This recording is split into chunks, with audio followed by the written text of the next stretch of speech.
Let's get something clear right away. I hate Netflix's Resident Evil series. It's offensively bad. Not just in the way it squanders the incredible opportunity to play within that rich world, not just in the way it completely disrespects the intellectual property, but also in the way it tries to shoehorn this contrived teen girl drama into something that both has no room for it and no audience with any desire to see it. It was dishonest and disrespectful, and I think the shit it copped upon release was more than deserved. That said, there are plenty of videos on YouTube of grown men in their 30s losing their shit over this show, and I don't want to add to the pile. So instead, we're going to take a look at 6 things this cursed shit show got right. Let's go. For reasons that still aren't entirely clear to me, I didn't hate Baxter. Just when I thought I had him dialed in, he'd say or do something I didn't expect. And before I knew it, I began to quietly expect this Game of Thrones level redemption arc for his character. Then he died. Still, that long take of him blowing away zombie after zombie was quite possibly the coolest part of the entire show. I think it was in episode 4, but I refused to rewatch the show to find out.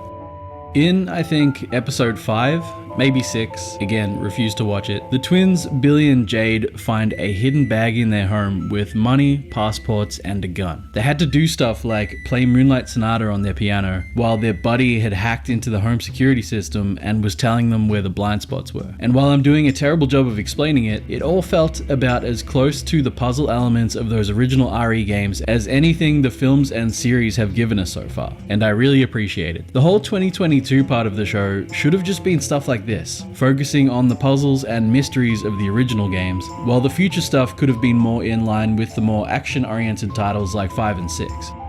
Albert Wesker had a bunch of clones in this show. It's fucking dumb, but one of them, named Bert, was just a joy to watch. The single most fun character in the show. Losing Lance Reddick last year stung. I don't normally get rocked by celebrity deaths, but his felt especially tragic to me. The world lost an enormous talent, and more importantly, a good person. This show was beneath him, but he was pure class the whole way, and every scene he was in was all the better for having him in it. I'm not a religious guy, but Lance, if you're up there somewhere, thanks for everything.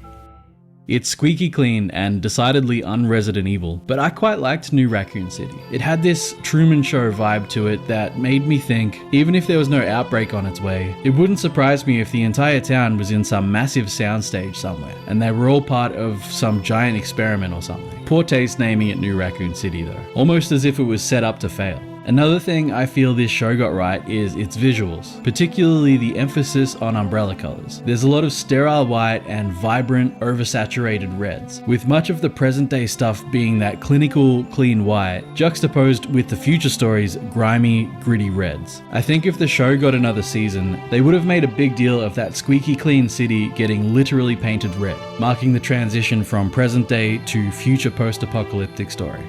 I didn't particularly like Evan Marcus's kid, and shit, I don't even remember his name, but when she coldly shoots her own son in the head, I sat back up and started paying attention again. Didn't see it coming at all. It was a bold, ballsy move, and in another show, with another villain pulling the trigger, it could have actually meant something.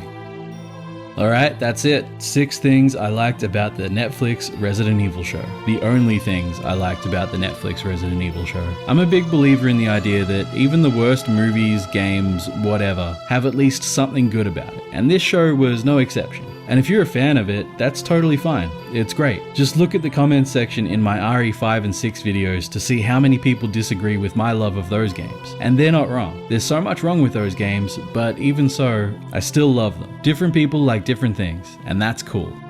Okay, that's enough.